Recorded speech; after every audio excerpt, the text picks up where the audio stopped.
Good morning. Today we're going to start chapter 10. This is our last chapter. We do have 3 videos in this chapter, so I hope y'all enjoy gas laws. So what is a gas? Remember that gases are a specific state of matter. They have lots of random motion and they move very fast. The particles do. Also, gas particles always move in straight lines until they collide with either the wall or another particle, and then they'll bounce off. Okay, and then we're going to talk about what pressure is, but that's the force they exert on the walls of their container, the gas particles. That's what pressure is. So in physics, pressure is the force divided by the area. We're not going to use that equation to calculate pressure at all. But you do need to know that it's a result of the constant movement of those molecules and them colliding with their surfaces. Okay, so it's about them hitting the walls of their container and that they're in constant random motion. Okay, and then pressure also depends on volume, how many particles, how fast the particles are going, all of which we're going to talk about this chapter. So we are going to talk about the kinetic molecular theory, which is going to be in the 3rd video. But what's important now is that collisions of gas particles with each other and other surfaces are said to be elastic. So they're kind of like billiard balls if you play pool, or if you've ever played pool. Pretty much they just bounce off of each other and they don't lose any energy. Okay. Inelastic, they would lose some energy, but that's not what we're talking about. We're talking about completely elastic. They just bounce off. They keep all their energy. So, some factors that gas pressure is dependent on. The first one they're dependent on is concentration. So, the higher the concentration, the greater the pressure. Okay, if you look in these 2 pictures over here, you should see that there should be higher pressure in this one, because there's a whole lot more particles, so they're going to hit the sides of their container more. Okay, then the number of gas particles, that's similar to concentration. The fewer the particles, the lower the pressure. The more particles, the more pressure. However, as volume increases, the concentration decreases, because remember, volume is moles per liter. Concentration is moles per liter. So the pressure would then go down because our concentration went down. We'll talk about that more in a little while. So atmospheric pressure is a great real-world view on pressure. Okay, they talk about this all the time when they look at the Weather Channel, or even just the weather little blip that's on the news. Also, some of you may experience just your ear popping when you're on a plane, or even if you go too high, like on a mountain, or even on one of those large hills, like in central Texas. We've got the hill country. Also, maybe the Ozarks, which are in, Arkansas, Missouri, over there. So that pressure across the eardrum is what causes your eardrum to pop. So, common units of pressure, you will need to be able to convert between these, are millimeters of mercury, torr, and atmospheres. And down here at the bottom, here are our conversion factors, which you will need. So, a torr and a millimeter of mercury are the same number. And then there's 760 torr in 1 atmosphere. Atmospheres are the SI unit. That is the one we go off of, and some calculations can only be done in atmospheres. Not all, but some. There are also other units of pressure. So this slide here is going to come important for your exam or your homework, and that's just because there's more units of pressure. The only ones I expect you to memorize, because we're going to use them all the time, are torr, millimeters of mercury, and atmospheres. Now, some of you, I'm sure, have heard of PSI. That's what our tires are pressured under. Okay, so like my tire pressure is 35, but it's pretty common that tire pressure is 32. Bikes' tire pressure is normally higher because they're smaller, around diameter-wise.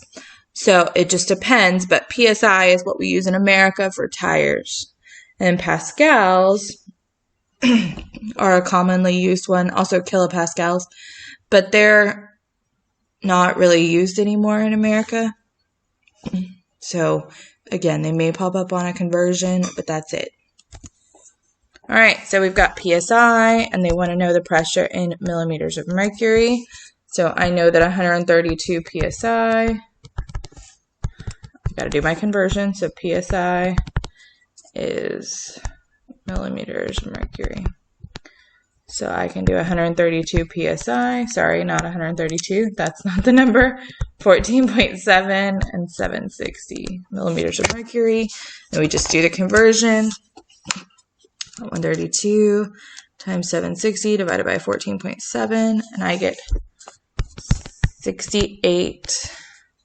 I can only keep 3 sig figs, so 6820 millimeters of mercury. Don't forget, sig figs come based off your initial number you're given.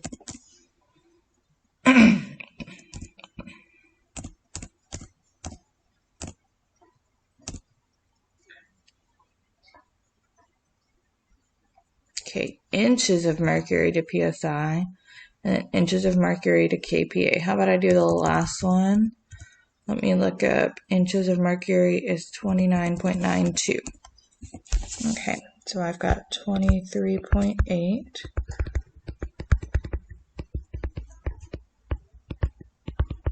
Okay, and the reason we see inches of mercury is because in America, we don't use metric systems, so we're not going to use millimeters of mercury. We are, however, going to use inches of mercury. So that's 1 atmosphere, and then 1 atmosphere is 101.321 kPa. So all I did was move that decimal over 3 times.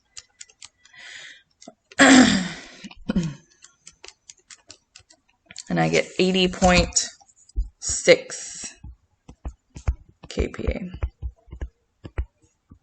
When you get to physics, you're going to see pascals more, but in chemistry, we're going to use atmospheres more. All right, a manometer. I'm not going to ask you any questions per se on manometers, but you just need to know the general what it does. So the pressure of a gas is trapped in the container, and it's measured with an instrument called the manometer. So it's always got mercury in it. This height difference of the mercury from the atmospheric pressure to whatever the gas is under, that's what tells us the specific pressure, that height difference. Okay, some common letters that we're going to be using. So P will be for pressure. All of these are capitalized except moles. And pressure will be in atmospheres normally. V will be volume, normally in liters. T will be temperature in Kelvin. This is a must. So last chapter, they could be in Celsius, but this chapter, they must be in Kelvin.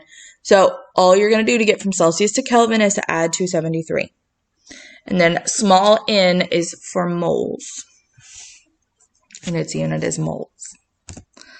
All right, so there are 3 simple gas laws, and then we've got some more gas laws that I'm going to tag on there. So we've got Boyle's law, which is pressure and volume, Charles, which is volume and temperature.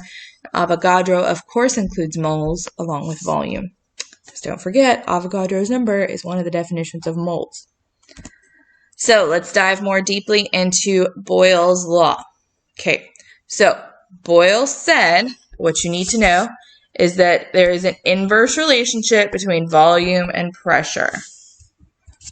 Okay, so if pressure goes up, volume goes down. If volume goes up, pressure goes down. They are inversely related.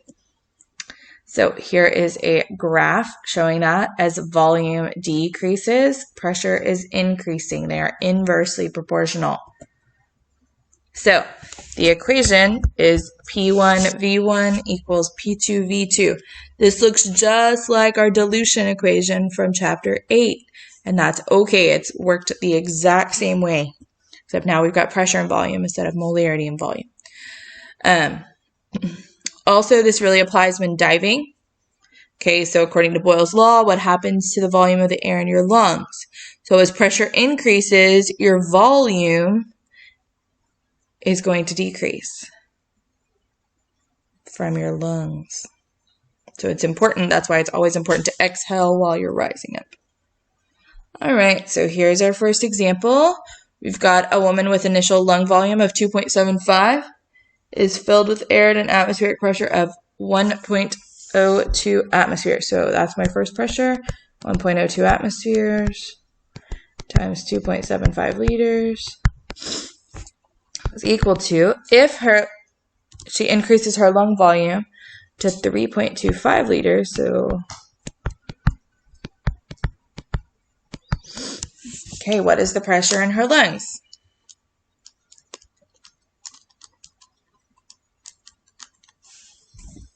I get P2 equals 0.863 atmospheres. Okay. Let's do another one.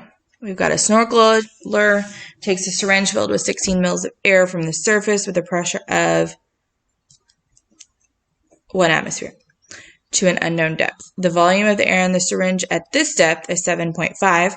What is the pressure at this depth? If the pressure increases by 1 every 10 meters, how deep is the snorkeler? Okay, so I've got 1 atmosphere times 16 mils is equal to P2 times 7.5 mils. Okay, it is important to note that as long as both the volumes are the same, you can keep them as milliliters. All right, so we are at 2.1 atmospheres is P2. So that's our pressure. If the pressure increases by 1 atmosphere for every 10 meters, how deep is the snorkeler? So they're 11 meters because they've gone increased 1.1 atmospheres. All right, Charles's law is next. What's important about Charles's law is that volume and temperature are a direct relationship. Don't forget, temperature must be in Kelvin, super important. And here's our equation. So volume over temperature of 1 is equal to volume over temperature of 2. So V1 over T1 equals V2 over T2. So that volume is proportional to absolute temperature, which will be in Kelvin. Also, according to the kinetic molecular theory, when you increase the temperature of a gas, the speed, or the average kinetic energy of the particles, also increase. Okay, this is a very important concept. So, the more your temperature increases, the faster the particles are going, which means the volume is going to spread out so the pressure doesn't change. Okay, another thing, absolute zero. I think we've already talked about this in chapter E, but that was a long time ago. So 0 Kelvin is called absolute zero. And at absolute zero, we say that particles are no longer moving. Okay, that's where they stop moving. Okay, so here's just an image showing you, and we do this demo at the high school for my kids. So if you blow up a balloon, even at normal temperatures, it's just its normal size. If you put it in a cooler with ice, it's going to shrink down. And that's because the temperature decreased, so the volume also decreased because they are a direct relationship. All right, let's do a problem. So we've got volume of gas, 2.8 liters, and an unknown temperature. When we submerged it at ice water, which is 0 Celsius, we decreased to 2.57. So I've got 2.80 is T1, and then 2.57 is T2, which is 273 Kelvin. Don't forget, you have to do these in Kelvin. Also, to solve a problem like this, you need to cross multiply.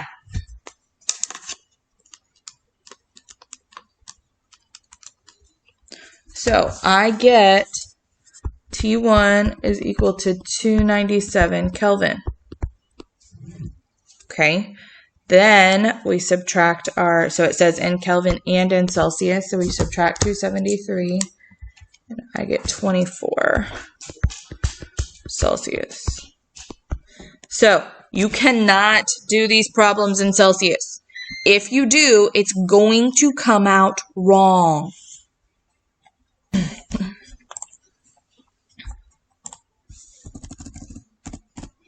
Okay, let's do more. We've got an initial volume of 88.2 milliliters. What is the final volume in milliliters? So remember, they're both in milliliters, so we can leave them. It does say our gas went from 35 Celsius to 155 Celsius. Don't forget to turn that into Kelvin.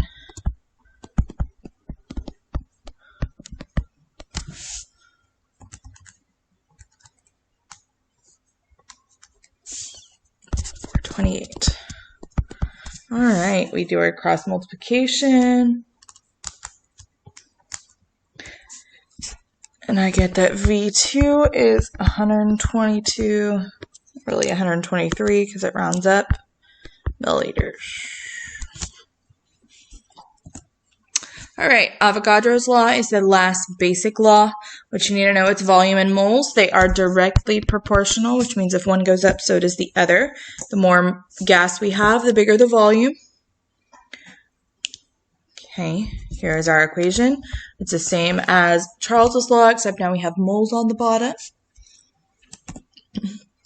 So just remember that volume of the gas is directly proportional to the number of gas particles or molecules, which is moles, and this is kept at a constant pressure. This pressure is not involved. Okay, so we've got kinesiology research study has a lung volume of 6.15. At this volume, the lungs contain 2.54 moles. So I've got 6.15 liters over 0.254 moles. During exhalation, his lungs decreased to 2.55 liters. How many moles is that? Okay, so we still do cross multiplication.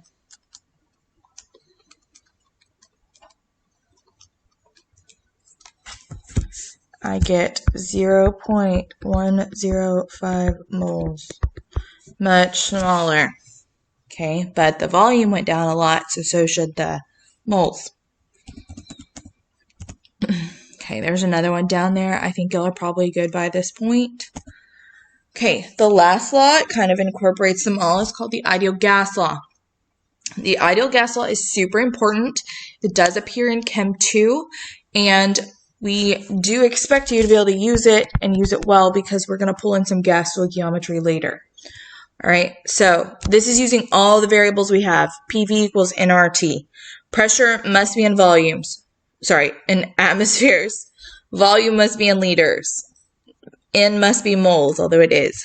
This is our ideal gas constant, 0.0821 liter atmospheres per mole Kelvin. There are ideal gas constants that are not this that use other pressure units, but we just need to use the one in atmospheres. Then temperature must be in Kelvin. Okay, this is how we're deriving all the other laws from the ideal gas law. So let's do one. Remember, PV equals nRT. I've got pressure 1.37 atmospheres times no V, that's V, moles 0.845. R is always a constant, 0.0821. The unit liter atmospheres per mole Kelvin. Temperature 315 Kelvin. Okay, sometimes students ask me about that liter atmospheres per mole Kelvin unit. They're like, how do I put that in the calculator? Y'all, you don't put that in the calculator, just like you don't put moles in the calculator. And I get that V is 16.0 liters. So this is the most straightforward ideal gas law problem you can get. Okay, we are going to get to some more complicated ones now, but then in videos 2 and 3, we're going to have more complicated. Okay, they said 15.9, but my calculator says 15.95. Okay. Let's do another one. I've got, this time I'm looking for pressure. 8.5. is equal to 0.552 moles. 0.0821 liters atmosphere per mole Kelvin. 305. All right.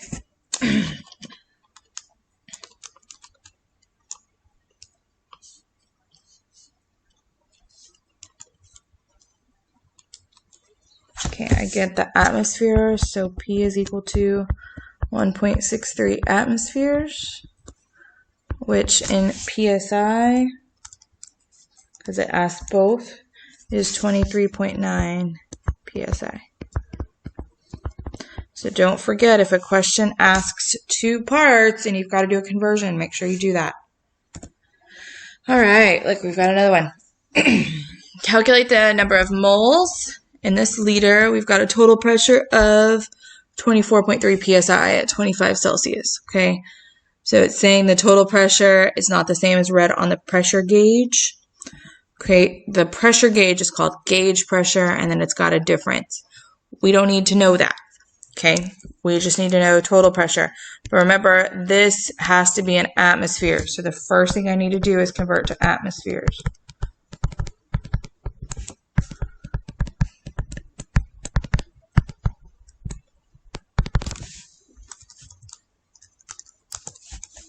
I get 1.65 atmospheres. Okay, so I've got 1.65 atmospheres times 3.24 liters is equal to N. We're looking for moles. It says calculate the number of moles.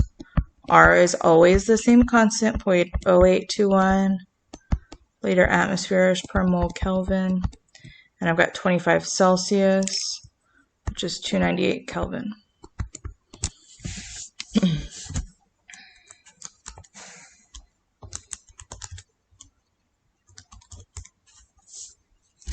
And I get N is equal to 0.219 moles. Okay. And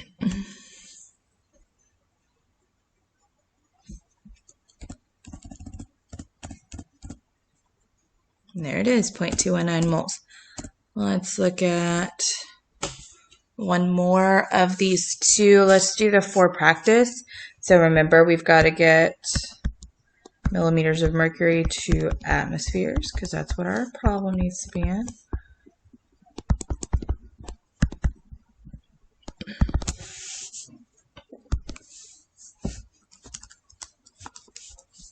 I get 0.941. So I've got 0.941 atmospheres times V. It says what volume? 0.556. That's moles times 0.0821 liter atmospheres per mole Kelvin times 58 plus 273 is 331.